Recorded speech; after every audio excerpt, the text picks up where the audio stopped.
semua orang di akhir hayatnya pasti pengen lebih dekat sama Allah. Tapi yang jadi masalah selalu di akhir hayatnya aja. Nah, ketika di akhir hayat kita udah pengen dekat sama Allah, pasti kita akan banyak penyesalan. Aduh, coba aja kalau dulu saya ngafalin Al-Quran. Coba aja dulu saya udah haji. Itu penyesalan akan datang terakhir. Gitu. Nah, selagi kalian masih muda, banyak sekali amalan-amalan yang mungkin kita di usia tua sudah tidak bisa melakukan. Tapi ada fadilah buat kalian yang muda-muda, yang kalian bisa amalkan.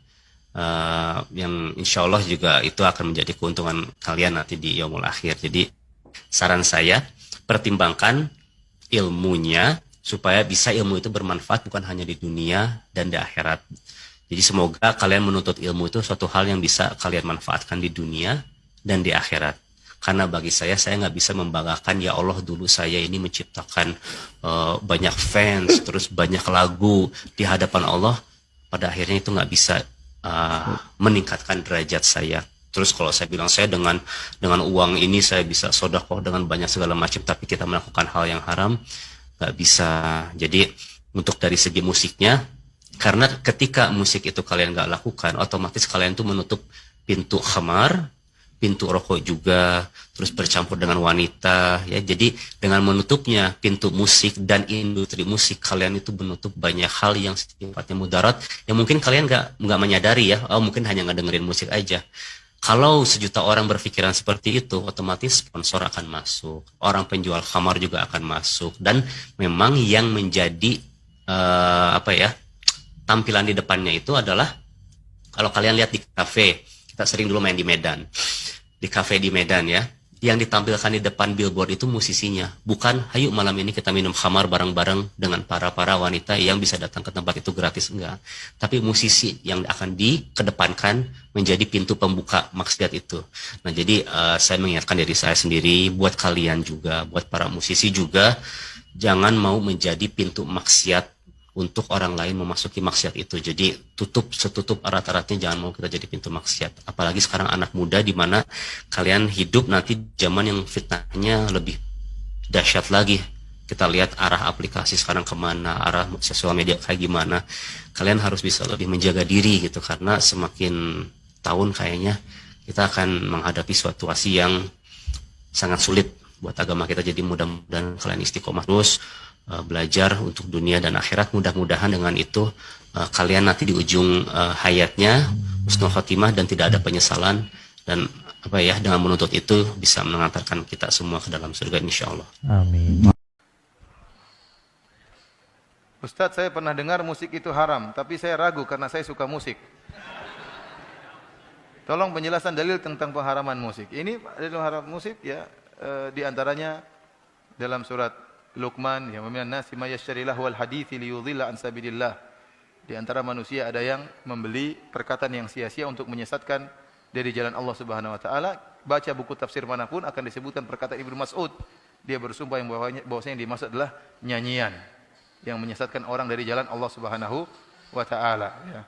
Sebagian ulama ya seperti Ibnu Rajab Al-Hambali dalam kitabnya Fathul Bari, ya, Syarah Sahih Bukhari, ya, versi Ibnu Rajab, dia mengatakan bahwasanya yang dimaksud dengan nyanyian tersebut adalah nyanyian yang disertai dengan musik.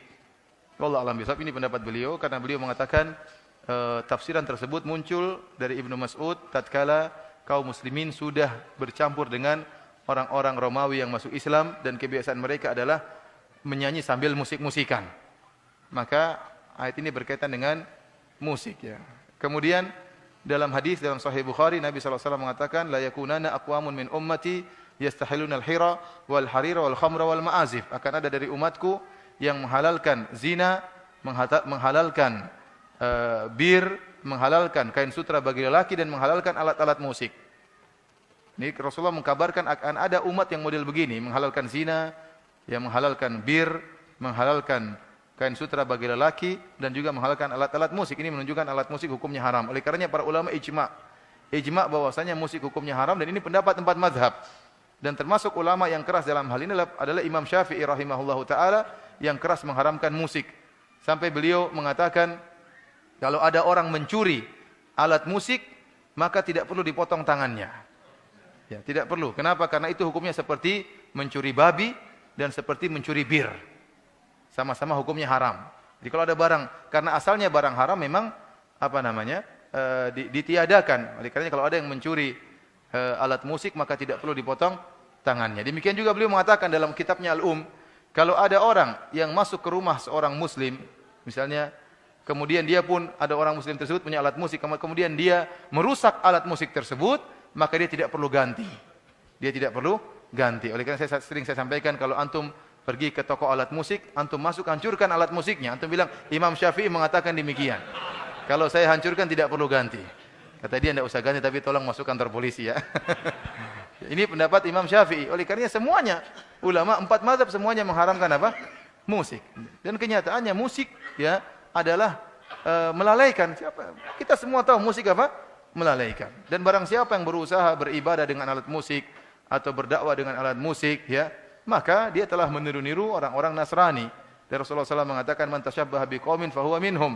Barang siapa meniru satu kaum termasuk dari golongan tersebut. Orang-orang Nasrani lah yang beribadah dengan menggunakan apa? Alat-alat musik ya. Akhirnya apa? Ada nada dan dakwah misalnya. Lagi dakwah yang hadir laki-laki perempuan waktu joget-joget. Apakah dengan joget gini nambah iman ya ikhwan? Pikir sendirilah. Orang joget-joget nambah iman. Nambah teler bukan nambah iman. Itu imam yang 4. Dari mulai Abu Hanifah 150. Pada 150 Hijriah itu lahir Imam Syafi'i.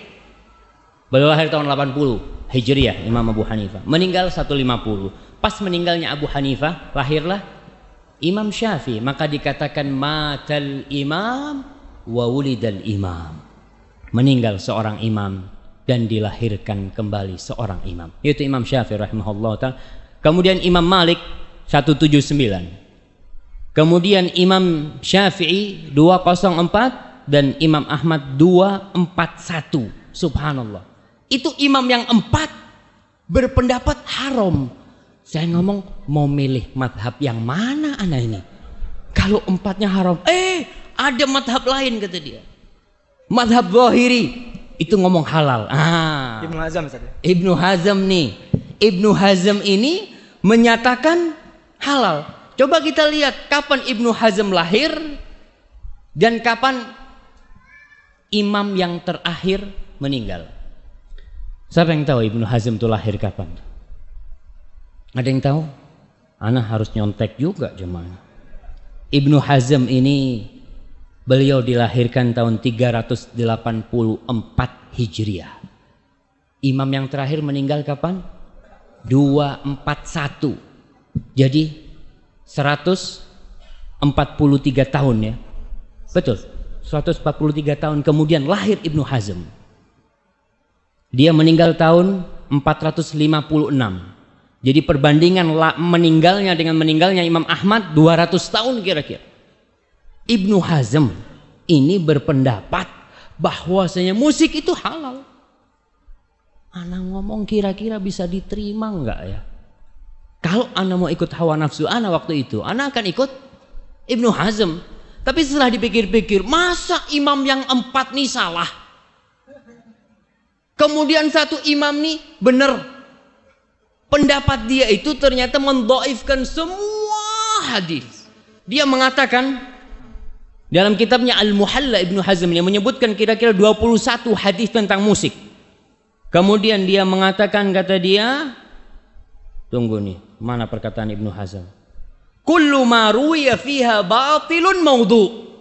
Semua hadis yang diriwayatkan tentang musik ini adalah batil, nggak benar dan palsu. Kok bisa? Masa imam yang 4 nerima hadis palsu sama hadis batil? Ana jadi bingung, kayaknya enggak.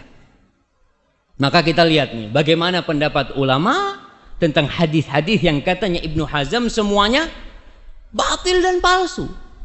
Ternyata Ibnu Hazm ini seorang alim ulama yang besar, yang senior, tapi dia bukan ahli hadis. Sosok ahli hadis yang lebih dari beliau, Imam Bukhari umpamanya. Imam Bukhari mensahihkan hadisnya. Ibnu Hibban, pengarang kitab Sahih Ibnu Hibban, mensahihkan hadisnya. Maka ana ngomong, sepertinya harus dikaji lebih dalam lagi. Apakah benar yang katanya Ibnu Hazm itu semua hadis tentang musik itu batil dan palsu. Kalaupun ada yang sahih, ya nggak sorry gitu kan, nggak ada penyebutan musik itu nggak ada.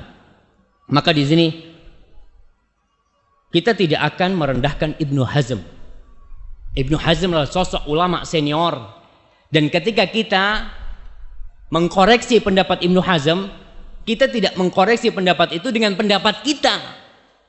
Siapa ente gitu loh, baru jadi ustadz udah berani jelek-jelekan Ibnu Hazm. Lah, ma'adzallah kita menjelek-jelekan Ibnu Hazm. Kita berbicara tentang agama nih.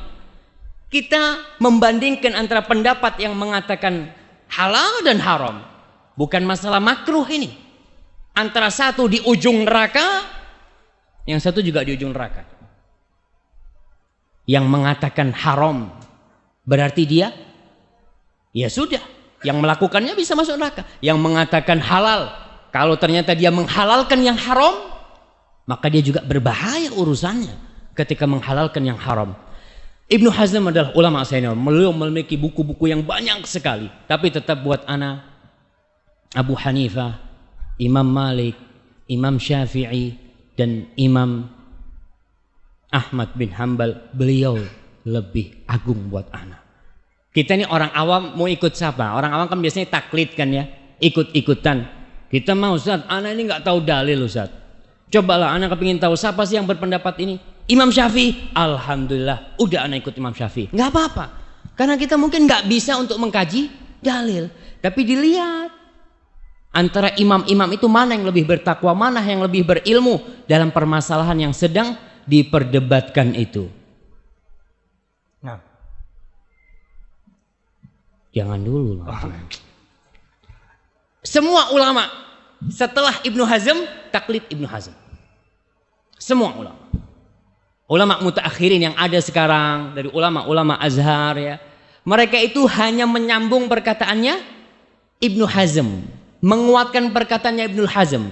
Karena imam, sampai disebutkan imam yang menghalalkan musik itu Ibnu Hazm. Jadi semuanya itu jadi akarnya Ibnu Hazm. Nggak ada. Yusuf Qaradawi. Gimana? Yusuf Qaradawi juga. Iya, umpamanya Syekh Yusuf Qaradawi, Abu Zahra, ulama Mesir, kemudian Muhammad Al-Ghazali, ulama Mesir, yang di buku-buku mereka menyebutkan bahwasanya musik itu halal selama tidak membuat orang itu lalai gitu ya. Itu halal. Siapa imam mereka? Ibnu Hazm. Jadi pokoknya ini di Ibnu Hazm. Kalau kita bisa mengkaji pendapatnya Ibnu Hazm, selesai semuanya. Selesai semuanya. Karena ada di pokoknya ini. Bagaimana pendapat Ibnu Hazm itu? Dia mengatakan itu tadi. Semua. Syekh Albani mengatakan hadis dhaif, kalau semuanya dhaif, kalau banyak itu bisa jadi hasan. Hadisnya banyak sekali, nggak ada tuh, batil.